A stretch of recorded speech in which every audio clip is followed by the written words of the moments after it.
5. Let's see, Fowles was 5, and I think Sue Bird was 10. So, I mean, we know how great Maya is. We know what kind of a decade she has, but does it surprise you at all that she would be number 1 on that list, at least according to one website?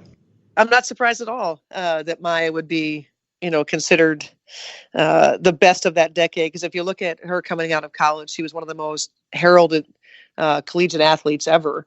I think she was a 4-time winner of the Way Trophy Award. So it would stand to reason that, someone that successful, when they come in and they're, 22 years old, and moving through their prime, that they would be, the best ever in the WNBA. So she's widely considered, one of the best ever. So I think Swish Appeal got that right. And Sue Bird 10. I mean, there are great names on here. Sylvia is 5, but she's behind. I mean, Maya, Parker, Taurasi, Parker, Della Don. I mean, it's just hard to argue with that kind of company.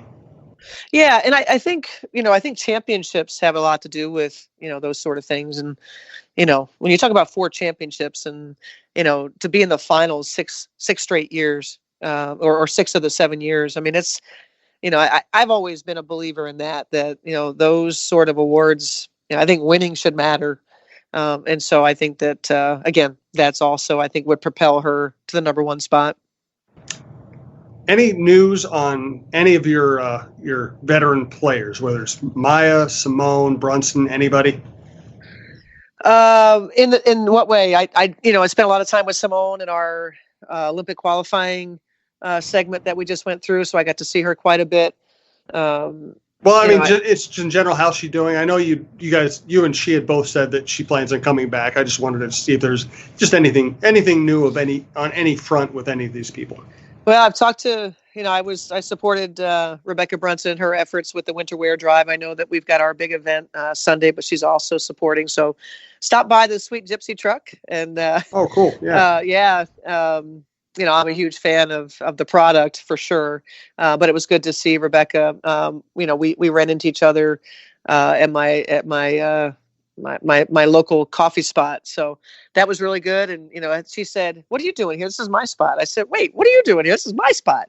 It all depends on what time you go there, whose spot it is. But anyway, it was really good to see Rebecca. And she was, we did a lot of talk about our families and, where Graham, her baby, just about to turn a year, just turned a year, just kind of crazy. And Oliver just turned 5. So then a lot of conversations around that. And, Maya, I've been in periodic contact with, I think I've said this before, that when I'm in touch with Maya, it's not about, her future as a Lynx player. It's really about engaging with her, on the things that she's working on. I've always said that, and people, I just don't know if it resonates or not. But when we say this is bigger than basketball, this is one of those times. It's to the nth degree. I'm really engaged, invested in the work that she's doing, and she has some really big moments coming up. I think maybe even this week, possibly she'll be back in Jefferson City. To maybe bring the Jonathan Irons case to a different chapter. So just a lot of conversations around that, and I'm hopeful that Maya can get one of the biggest wins of her career, which will be to gain the freedom of a person who was wrongfully incarcerated. This is his 23rd year of being incarcerated. I just can't fathom. And the number of cases around our country that this would be true. So I'm really, really proud of Maya and her work, and pulling for her to get this win. Well, that's well said. I admire her so much for what she's doing, and I've been reading about this stuff for years as somebody who reads publications from across the country, and especially in the South, or some of the lesser funded states in our country. I think it is amazing how many people are incarcerated wrongly or without proper representation. So I really do admire what she's doing. I appreciate you giving us an update on that. Let's wrap up the show with a couple Twitter questions. Do want to thank Cara Quinn, CARAQUINN, from Brick and Bannister Real Estate. Cara is a local. She lives in in Minneapolis. She knows Minneapolis, St. Paul, the suburbs very well. She has a great eye for architecture. She can find you a beautiful house, a cute house, a functional house. Our next move, I know I'll be relying upon her. You can reach her at Cara@brickandbanister.com. That's Bannister with one N. And remember, she's one of us. She gained an extra appreciation for real estate on a trip to Italy, but she knows Minneapolis and St. Paul real estate and the best houses, the best neighborhoods, as well as anybody. I highly recommend reaching out to her. You can email her or you can find her pretty much anywhere you would expect to find a quality realtor on Zillow. I'm looking at her LinkedIn page right now, and I would look her up. Thanks to Cara for her support. A couple Twitter questions for Cheryl from Nathan Hansen, longtime listener. Are you appreciating the opportunity to travel around with Team USA and escape the sort of weather that we're having today? Yeah, I sort of wish we were in Argentina today. Yeah.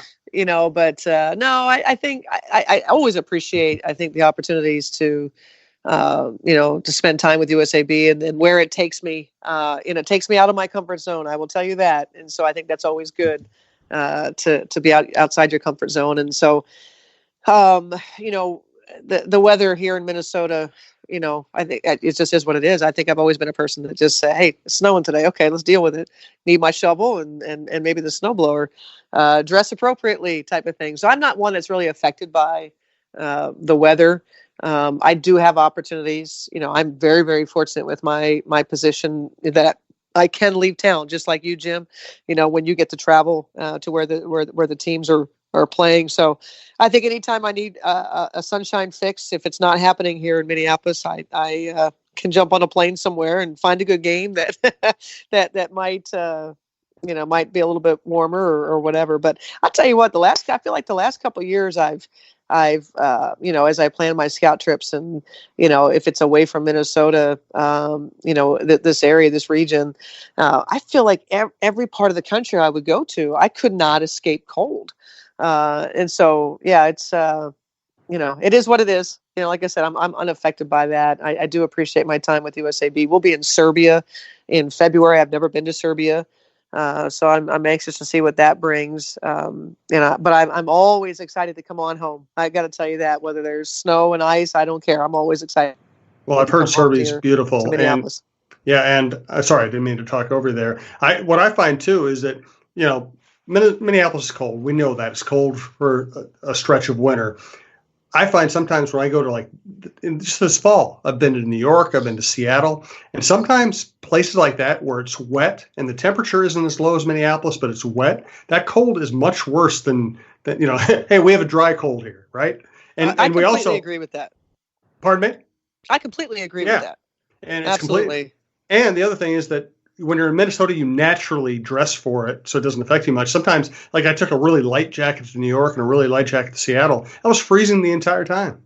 Yeah, I know when I go home to New Jersey and it'll be in the 30s, and I'm like, okay, cool. It's I can wear my sweater, I can wear my vest, kind of thing, because it's in the 30s here in Minnesota. I'm still wearing vest. It's still vest weather. And it's got to get pretty darn cold for me to actually wear a winter coat. It's like a psychological thing. But when I go there, it's in the 30s. Like you said, I mean, we're along the coast there. We're 50 miles from the shore.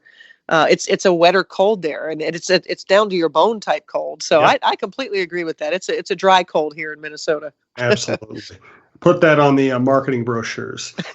Couple more Twitter questions from Jackie Powell. What do you think can help the women's national team have a similar moment in the Olympics in 2020 that the U.S. women's national soccer team had at the World Cup this past summer? Which is what, win again? That's almost the problem. I mean, soccer listen, the women's soccer national team has been dominant, but it's a low scoring sport. So there's going to be just tons of drama in every game. I mean, just getting one goal is a big deal. Your team is so dominant. It's almost like you don't want to invite that kind of moment because it means you're close late in the fourth quarter. Yeah. Well, I mean, I think it's inevitable. I think that the gap will close. I think, again, as we saw, with the dominance of UConn and look at it now, as we talked about before, I think that the USA, is requiring people to invest more in their resources. And to be better. And so I think there's no doubt that the challenge, people don't realize, again, I think that maybe they make it look easy, winning gold. It is not easy. And when I tell you what goes into it, again, it just when they're playing and the talent that we have, and I would say probably the biggest separator for the USA is that our depth is greater than any other country can produce. And so I would say that probably the biggest thing that we need is health. I think we need a healthy group over there. We've shown that we're deep. We've taken a variety of teams. When we were in Puerto Rico, we had our young players, whether it's Diamond DeShields, Enrique Agumbawale, Nafisa Collier. We had a young group that found success. But the domination comes from having your greatest of players. Your Brianna Stewarts, your Elena Deladons, when those, and right now those are two that are recovering from injuries. And so, hopefully by the time we get to end of July, we're going over there with our full complement so that we can, put our best foot forward as a nation and try to keep the gap what it has been. But like I said, it's not easy. It won't be easy this time. And as they say, all it takes is one game. One game where someone like a Japan who shoots a ton of threes. I think that's a nation that's really emerging. They've knocked off Australia the last couple of times they've played them, so they're very, very interesting. I think people always think Australia and the U.S. would be the top two, but really Spain has been there. Who knows how France will kind of get themselves together and get ready for Tokyo. There's a lot to contend with. And so I think for us to continue to be successful, health will be a part of that. And like I said, our depth should get us over the hump, but it won't be easy.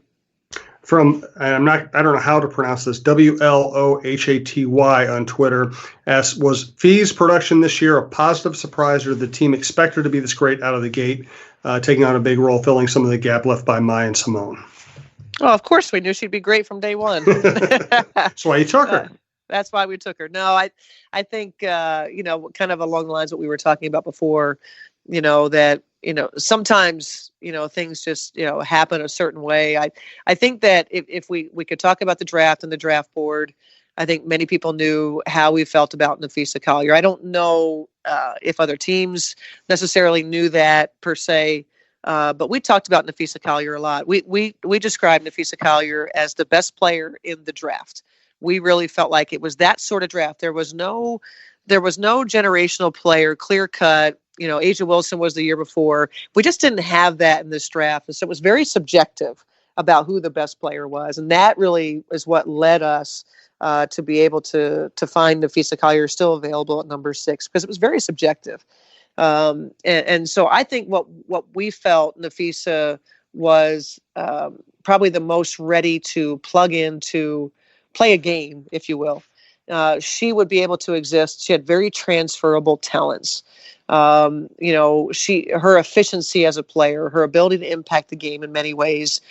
She did that throughout her career. And so it stood to reason that she'd be able to do those things. The biggest knock on Nafisa, I think, there were two things. That this is a player that didn't come in necessarily 3-ball ready. And then I think the second piece was that it's hard to project a position change, how somebody would do, because there's no question that a 6'1" power forward would not be appealing to most of us. It would be an undersized player that has to be really special, skill set wise, maybe an unbelievable 3-point shooter or something that really stood out. And that wasn't the case with Nafisa.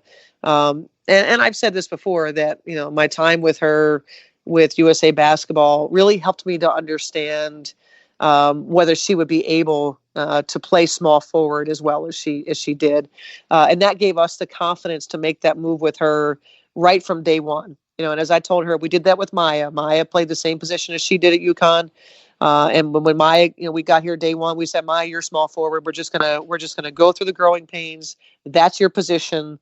That's what you're gonna be. And we did the same thing with Nafisa Collier, and had similar success in terms of, Nafisa Collier is a player that just has been incredibly hungry loves the game, loves to work at it, has a tremendous disposition, tremendous teammate, very coachable, and all those intangibles go a long way towards the success